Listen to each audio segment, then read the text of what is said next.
Allah maha mampu melakukan segala sesuatu kaitan dengan mungkinat. Bahkan maha mampu karena pada Allah ada sifat yang namanya kudrah.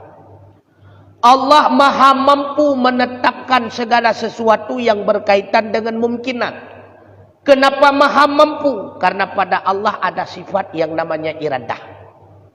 Oleh karenanya, pemantang yang diinginkan oleh Allah dari ketetapannya dengan iradah, nyan bandum akan mewujudkan oleh Allah dengan sifatnya yang namanya kudrah.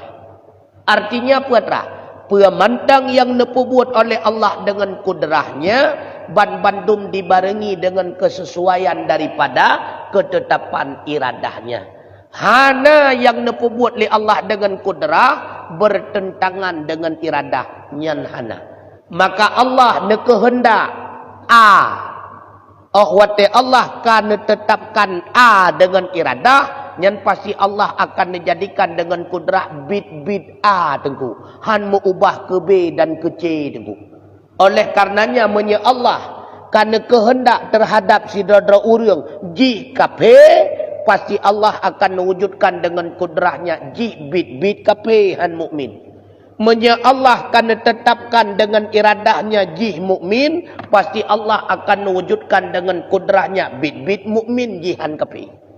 Maka pemantang yang terjadi, yang tengah terjadi dan yang akan terjadi, nyan bandum buat Allah, yang buat Allahnya bandum sesuai dengan ketetapan iradahnya.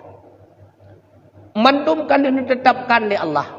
Si A udip ji hinawa, umuji dumnawa, ha rezeki ji dumnawa, purumoh ji yang nyawa, anak ji si nyawa, jumlah ji dumnawa, mate ji lagi nyawa, urang tanam ji yang nyawa, yang semana ji si nyawa, yang pegapan ji urang nyawa, yang cok harta ji si nyawa, kuburan ji hinawa, nyan bandung kan ditetapkan.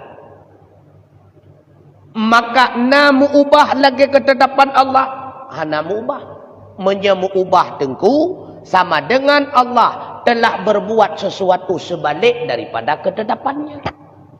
Nyoki hinau itamong dalam bab iman tengku, beriman kepada qada dan qadar.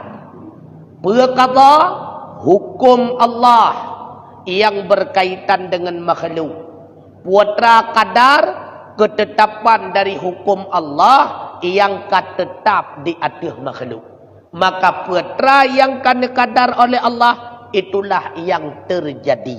Maka pemantang yang terjadi, yang tengah terjadi, yang akan terjadi, hana musabah pitengku yang terjadi secara kebetulan.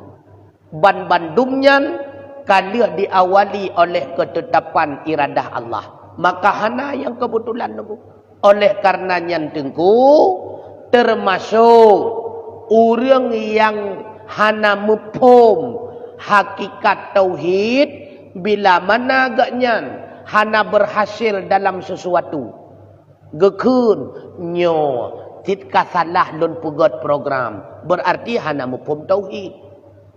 Ketika berhasil nyo tok dengan sebab betul lon pugot program, nyan berarti galam betul tauhid. Bahkan jet kerelah ia tikut tedengku. Bila mana teka musibah uwata tu, roh takun bahkan tak yakin. Andai hana ku jak kenan kenhan menan, andai hana ku pubut lagi nyan kenhan menan, nyan berarti relahnya tikut tedengku. Lebih-lebih takun ba anu, dak mahana kajak kenan nikah han lagi nyan ke. Andai kata hana roh ku kenan han lagi nyan. Nyan salah tengku.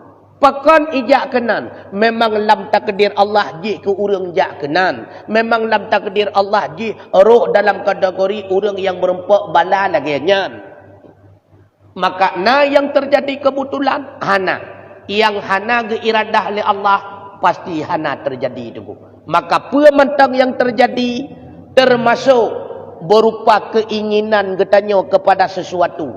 Baik sesuatunya adalah yang God ataupun sesuatunya adalah yang bro, nyan bandum-bandum kadasar takdir daripada Allah. Allah yang telah menentukan tanggainya, bulannya, uranya, lamjimnya. Si A berkeinginan ke Pulen. Tanggainya, uranya, bulannya, jamnya. Si B keinginan ke Pulan. Maka pakena keinginan lagi tanya baik kepada taat atau maksiat, memang Allah telah menetapkan kapan kita berkeinginan kepada taat, kapan pula kita berkeinginan kepada maksiat, bandumnya kalihna dalam ketetapan Allah. Etna wilayah yang hana mupompura.